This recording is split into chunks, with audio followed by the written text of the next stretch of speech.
तो आज हम पढ़ेंगे क्लास 9th इकोनॉमिक्स का चैप्टर नंबर 1 जिसका नाम है the story of village Palampur. इस चैप्टर में हम मेनली 4 टॉपिक्स को कवर करेंगे। Introduction of Palampur, organisation of production, farming activities in Palampur and non farming activities in Palampur. तो चैप्टर की शुरुआत में हमें ये बताया गया है कि पालमपुर एक गांव होने के बाद भी काफी वेल डेवलप्ड है। यहाँ पर आपको schools, government hospitals, private hospitals भी देखने को मिल जाएंगे। और अगर आप यहाँ की रोड्स पर नजर डालो तो आपको काफी तरह के ट्रांसपोर्टेशन सिस्टम देखने को मिलेंगे, जैसे कि bullock cart, tongas, jeep, tractors, motorcycle etcetera. अब पालमपुर एक गांव है तो यहाँ के लोग पैसे कमाने के लिए 2 तरह के काम करते हैं। पहला है फार्मिंग रिलेटेड एक्टिविटीज और दूसरा है नॉन फार्मिंग रिलेटेड एक्टिविटीज, जैसे कि स्मॉल स्केल मैन्युफैक्चरिंग, ट्रांसपोर्टेशन और शॉपकीपिंग। तो ये था पालमपुर का इंट्रोडक्शन। अब हम बढ़ते हैं अगले टॉपिक की तरफ, जो कि है ऑर्गेनाइजेशन ऑफ प्रोडक्शन। अब किसी भी चीज को बनाने यानी कि मैन्युफैक्चर करने के लिए हमें कुछ चीजों की जरूरत पड़ती है और उन्हीं चीजों के मैनेजमेंट को ऑर्गेनाइजेशन ऑफ प्रोडक्शन कहते हैं। अब पालमपुर जैसे गांव में किसी भी चीज को मैन्युफैक्चर करने के लिए 4 चीजों की जरूरत पड़ती है, जिसमें से पहला है लैंड। अब किसी भी फैक्ट्री या फिर फार्म को एस्टैब्लिश करने के लिए सबसे पहले हमें जरूरत पड़ती है लैंड की। ये लैंड आपकी खुद की भी हो सकती है या फिर आप इसे रेंट पे भी ले सकते हो। उसके बाद हमारी सेकेंड रिक्वायरमेंट आती है लेबर। किसी भी चीज का प्रोडक्शन करने के लिए काफी तरह के काम करने पड़ते हैं, जैसे कि लोगों को सुपरवाइज करना, मशीनें चलाना या फिर रॉ मटेरियल का परचेस करना। अब इन अलग अलग तरह के कामों को परफॉर्म करने के लिए हमें अलग अलग तरह के लेबर्स की जरूरत पड़ती है, जिसमें से कुछ लेबर स्किल्ड हो सकते हैं, कुछ अनस्किल्ड हो सकते हैं, कुछ एजुकेटेड हो सकते हैं और कुछ अनएजुकेटेड भी हो सकते हैं। अब हमारी थर्ड रिक्वायरमेंट होती है फिजिकल कैपिटल। फिजिकल कैपिटल का मतलब होता है रिसोर्सेज, हर वो रिसोर्स जो कि किसी भी तरह के प्रोडक्शन को करने के लिए काम में आते हो। अब फिजिकल कैपिटल को मेनली 2 पार्ट्स में डिवाइड किया जाता है। पहला है फिक्स कैपिटल और दूसरा है वर्किंग कैपिटल। फिक्स कैपिटल का मतलब होता है ऐसी चीजों में इन्वेस्ट करना जिसे कि हम लंबे समय तक काम में ले सके, जैसे कि टूल्स, मशीनरीज और बिल्डिंग्स। नॉर्मली इन चीजों में काफी सारा पैसा इन्वेस्ट किया जाता है, इसीलिए इन्हें लंबे समय तक यूज में लिया जाता है। अगला है वर्किंग कैपिटल। अब किसी भी बिजनेस को चलाने के लिए डेली कोई ना कोई खर्चा होता रहता है, जैसे कि एक पॉटर को हर थोड़े टाइम में क्ले खरीदनी पड़ती है गमले बनाने के लिए, उसी तरह एक वीवर को यार्न खरीदना पड़ता है कपड़े बनाने के लिए। अब वर्किंग कैपिटल में और भी काफी तरह के खर्चे आते हैं, जैसे कि सैलरीज देना या फिर रेंट पे करना। कहने का मतलब हर वो खर्चा जो कि एक साल में बार बार होता है उसे हम वर्किंग कैपिटल कहते हैं। तो ये था फिजिकल कैपिटल। अब बढ़ते हैं फोर्थ रिक्वायरमेंट की तरफ, जो कि है ह्यूमन कैपिटल। तो वैसे तो हम ह्यूमन कैपिटल अगले चैप्टर में पढ़ेंगे, लेकिन अभी के लिए बस इतना सा याद रख लो कि हर वो आदमी जो कि लैंड, लेबर या फिर फिजिकल कैपिटल का यूज करते हैं किसी भी गुड्स या सर्विसेज का प्रोडक्शन करने के लिए, उसे हम ह्यूमन कैपिटल कहते हैं। तो ये हो गया हमारा ऑर्गेनाइजेशन ऑफ प्रोडक्शन। तो अब अगला टॉपिक आता है फार्मिंग एक्टिविटीज इन पालमपुर। अब पालमपुर जैसे गांव में 75% लोग पैसे कमाने के लिए फार्मिंग करते हैं। अब उन 75% लोगों में से कुछ लोग फार्मर्स हो सकते हैं जिनके पास खुद की जमीन होती है, और कुछ फार्म लेबर्स हो सकते हैं जिनके पास खुद की जमीन नहीं होती है और वो दूसरों की जमीनों पर काम करते हैं। तो इससे हमें ये तो समझ में आ गया है कि मोस्ट ऑफ द लोग पालमपुर में फार्मिंग को ही अपना ऑक्यूपेशन मानते हैं। पर अब इन लोगों के यहाँ पर एक दिक्कत आ रही है, जो कि है लैंड इज फिक्स्ड। इसे समझने के लिए इस इकोनॉमिक सर्वे पर नजर डालो। 1950 में इंडिया के पास 120 मिलियन हेक्टेयर लैंड थी जिस पर खेती की जा सकती थी, पर ग्रीन रेवोल्यूशन के चलते 1970s तक ये नंबर 20 मिलियन से बढ़ गया। पर उसके बाद से लेकर अभी तक ये नंबर 1 मिलियन से भी नहीं बढ़ा है। इसीलिए जो लैंड है वो फिक्स है, इसे और ज्यादा नहीं बढ़ाया जा सकता है। पर हमारे देश की जो पॉपुलेशन है वो तेजी से बढ़ रही है, इसीलिए हमारे पास जो लैंड है उसी पे हमें ज्यादा फसल उगानी होगी। तो इससे हमारा नेक्स्ट टॉपिक आता है, is there a way one can grow more from the same land.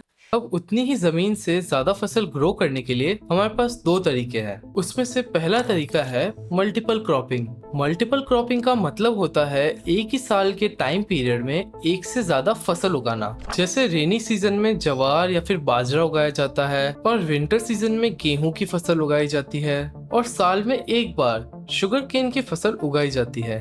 अब एक ही साल में इतनी सारी फसल उगाने के लिए आपका इरिगेशन सिस्टम सॉलिड होना चाहिए, जैसे कि इलेक्ट्रिक ट्यूबवेल, जिससे कि एक ही बार में बहुत सारा पानी खींचकर फील्ड में डाला जा सके। ये था मल्टीपल क्रॉपिंग। अब एक ही जमीन पर ज्यादा फसल उगाने का अगला तरीका है मॉडर्न फार्मिंग।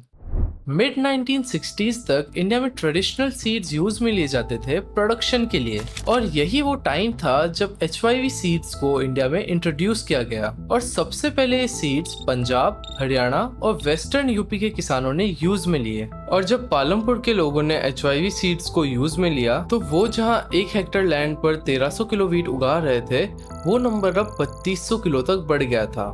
अब HYV सीड्स मॉडर्न फार्मिंग के लिए बनाए गए हैं, जहां ट्रेडिशनल सीड्स कम पानी और काउडंग की हेल्प से फसल को ग्रो करते हैं, वहीं HYV सीड्स को ज्यादा पानी, केमिकल फर्टिलाइजर और पेस्टिसाइड्स की जरूरत होती है फसल को ग्रो करने के लिए। मॉडर्न फार्मिंग मेथड में और भी कई नई मशीनरीज इंट्रोड्यूस की गई है, जैसे कि ट्रैक्टर, डैम, कैनाल्स और ट्यूबवेल्स, जिससे प्रोडक्शन की स्पीड और ग्रोथ दोनों बढ़ाई जा सके। अब मल्टीपल क्रॉपिंग और मॉडर्न फार्मिंग की वजह से फसल की ग्रोथ तो बढ़ गई है, लेकिन जमीन के अंदर के मिनरल्स काफी तेजी से खत्म होने लगे हैं। Which brings us to our next topic, will the land sustain? काफी सारी साइंटिफिक रिसर्चेस का ये कहना है कि मॉडर्न फार्मिंग और मल्टीपल क्रॉपिंग की वजह से सॉइल के मिनरल्स काफी तेजी से खत्म हो रहे हैं, और HYV सीड्स के ज्यादा पानी को यूज करने की वजह से ग्राउंड वाटर लेवल भी काफी कम हो रहा है। इन मिनरल्स और ग्राउंड वाटर को बनाने के लिए नेचर को काफी टाइम लगता है, और अगर एक बार ये रिसोर्सेज खत्म हो गए तो फ्यूचर जनरेशन के लिए फार्मिंग करना काफी मुश्किल हो जाएगा। एक रिसर्च के अकॉर्डिंग पूरे इंडिया में पंजाब सबसे ज्यादा केमिकल फर्टिलाइजर्स का यूज करता है, और ज्यादा फर्टिलाइजर का यूज करने की वजह से वहाँ की मिट्टी इतनी डिग्रेड हो गई है कि उन्हें और ज्यादा फर्टिलाइजर का यूज करना पड़ रहा है फसल उगाने के लिए, और इसकी वजह से उनकी प्रोडक्शन कॉस्ट काफी तेजी से बढ़ रही है। इसके बाद अगला टॉपिक आता है how land is distributed between the farmers of Palampur. हमें चैप्टर के शुरुआत में बताया गया था कि पालमपुर में टोटल 450 फैमिलीज रहती है, जिसमें से 150 फैमिलीज ऐसी है जिनके पास कोई भी जमीन नहीं है। अगले आते हैं स्मॉल फार्मर्स, जिनके पास 2 हेक्टेयर से कम जमीन है। पालमपुर में ऐसी 240 फैमिलीज है जो कि इस कैटेगरी में आते हैं। लास्ट में आते हैं वो फार्मर्स जिनके पास 2 हेक्टेयर से ज्यादा जमीन है। पालमपुर में ऐसी 60 फैमिलीज है जो कि मीडियम और लार्ज फार्मर्स की कैटेगरी में आते हैं। अब इसमें से एक क्वेश्चन बनता है, उसकी तरफ नजर डाल लेते हैं। Describe the work of a farmer with 1 hectare of land. एक फार्मर जिसके पास सिर्फ 1 हेक्टेयर लैंड होगी, वो एक स्मॉल फार्मर की कैटेगरी में आएगा। तो सबसे पहले तो वो मॉडर्न फार्मिंग मेथड्स को यूज नहीं कर पाएगा, क्योंकि उसके लिए बहुत सारा पैसा लगता है। वो कोई भी काम मशीनों से नहीं कर पाएगा, उसे सारे काम अपने हाथों से करने पड़ेंगे। अपनी जमीन पे काम करने के बाद भी वो इनफ पैसा नहीं कमा पाएगा, इसलिए उसे किसी लार्ज फार्मर के यहाँ पे काम करना पड़ेगा। और ये सब करने के बाद भी अगर उसे पैसों की कमी पड़ी तो उसे एक लार्ज फार्मर से लोन लेना पड़ेगा, वो भी एक हायर इंटरेस्ट रेट पर। तो अब ये तो हमने जान लिया कि किसके पास कितनी जमीन है।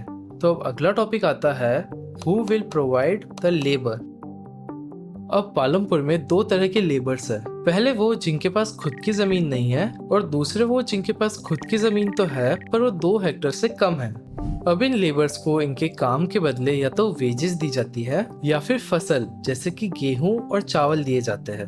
वैसे तो गवर्नमेंट ने इन फार्म लेबर्स की वेजेस 115 रुपए पर डे सेट कर रखी है, पर पालमपुर में काम कम होने की वजह से कुछ लेबर्स उससे भी कम पैसे में काम करने के लिए तैयार हो जाते हैं। तो ये था लेबर। अब हम पढ़ेंगे the capital needed in farming. अब मॉडर्न फार्मिंग मेथड को पढ़कर हमें ये तो समझ में आ गया है कि उसमें काफी ज्यादा कैपिटल यानी कि पैसे की जरूरत पड़ती है। तो इस टॉपिक को समझने के लिए हमें एक स्टोरी दे रखी है सविता और तेजपाल की। सविता एक स्मॉल फार्मर है जिसने डिसाइड किया है कि वो इस बार अपनी 1 हेक्टेयर जमीन पर वीट उगाएगी। अब उसके लिए उसे कम से कम 3000 रुपए का लोन चाहिए, और ये लोन लेने के लिए वो जाती है तेजपाल सिंह के यहाँ पर, जो कि एक लार्ज फार्मर है। अब तेजपाल सिंह उसे लोन देने के लिए तो मान जाता है, पर वो उसे अपनी कुछ शर्तें बताता है। पहला, वो 3000 रुपए पर 24% इंटरेस्ट चार्ज करेगा 4 महीनों के लिए। दूसरा, जब फसल काटने का टाइम होगा तब सविता को तेजपाल के खेतों में काम करना पड़ेगा 35 रुपए पर डे वेजेस के लिए। अब ये सब देख के हमें साफ साफ पता पड़ रहा है कि जो इंटरेस्ट रेट है वो काफी ज्यादा है और जो डेली वेजेस सविता को मिलेंगी वो काफी कम है। पर अगर वो ये लोन किसी बैंक से लेती तो उसे काफी ज्यादा आसानी होती फसल उगाने में। पर इसी के दूसरी तरफ तेजपाल को किसी से भी लोन नहीं लेना पड़ा। पर ऐसा क्यों हुआ वो हम पढ़ेंगे अगले टॉपिक में, जो कि है sale of surplus farm products. तो सबसे पहले देखते हैं कि सरप्लस आखिर होता क्या है। अगर किसी फार्म पर 10 क्विंटल वीट का प्रोडक्शन हुआ है तो वो फार्मर 5 क्विंटल वीट अपने पास में रख लेगा खुद के काम में लेने के लिए, और बचा हुआ 5 क्विंटल वीट होगा सरप्लस, जिसे कि वो फार्मर पास के ही टाउन्स या सिटीज में बेच देगा। अब तेजपाल के केस में उसके पास 350 क्विंटल सरप्लस है और उसे पास के गांव में बेचने से उसे काफी अच्छा प्रॉफिट हुआ है, जिससे कि अब वो सविता जैसे स्मॉल फार्मर्स को लोन देगा और अपने फार्म्स के लिए न्यू इक्विपमेंट्स खरीदेगा, जैसे कि ट्रैक्टर्स, HYV सीड्स और पेस्टिसाइड्स। तो ये था हमारा फार्मिंग एक्टिविटीज इन पालमपुर। अब अगला टॉपिक आता है non farming activities in Palampur. अब पालमपुर में सिर्फ 25% ही ऐसे लोग हैं जो कि फार्मिंग के अलावा कुछ और काम करते हैं। उसमें से पहला काम है dairy, the other common activity. अब पालमपुर जैसे गांव में गाय और भैंसों का दूध निकाल के बेचना एक बहुत ही कॉमन एक्टिविटी है। गाय और भैंसों से दूध निकालने के लिए इन्हें ज्वार और बाजरे जैसी फसल खिलाई जाती है और इनसे जो दूध निकलता है वो पास ही के बड़े गांव रायगंज में बेच दिया जाता है और फिर वहां से वो दूध बड़ी बड़ी सिटीज में भेज दिया जाता है। अब अगली एक्टिविटी आती है स्मॉल स्केल मैन्युफैक्चरिंग इन पालमपुर। पालमपुर एक बहुत ही छोटा सा गांव है, इसीलिए वहां पर 50 से भी कम लोग हैं जो कि मैन्युफैक्चरिंग को एज ए बिजनेस करते हैं। अब इसमें हमें एक एग्जांपल दिया गया है कि वहां पर किस तरह की मैन्युफैक्चरिंग की जाती है। मिश्री लाल, जिन्होंने शुगर केन क्रश करने की एक मशीन खरीदी है, वो इस मशीन से शुगर केन को प्रोसेस कर कर गुड़ बनाते हैं और पास ही के गांव शाहपुर में बेच देते हैं। अब थर्ड टॉपिक है द शॉपकीपर ऑफ पालमपुर। वैसे तो पालमपुर में काफी कम शॉपकीपर्स है, पर वहां पर आपको कुछ कपड़ों की दुकानें, ग्रोसरी स्टोर्स और स्टेशनरीज देखने को मिल जाएंगी। अब पालमपुर में एक आदमी रहता है करीम, जिसने अपने घर में ही कंप्यूटर सेंटर खोला है। उन्होंने ये नोटिस किया था कि बहुत सारे पालमपुर के बच्चे शाहपुर में कंप्यूटर क्लासेस लेने जाते हैं, तो उन्होंने अपने गांव में ही ऐसे 2 लोगों को ढूंढा जिनके पास कंप्यूटर एप्लीकेशन की डिग्री हो, जिससे कि पालमपुर के स्टूडेंट्स अपने ही गांव में कंप्यूटर क्लासेस अटेंड कर सके। अब लास्ट नॉन फार्मिंग एक्टिविटी आती है ट्रांसपोर्टेशन।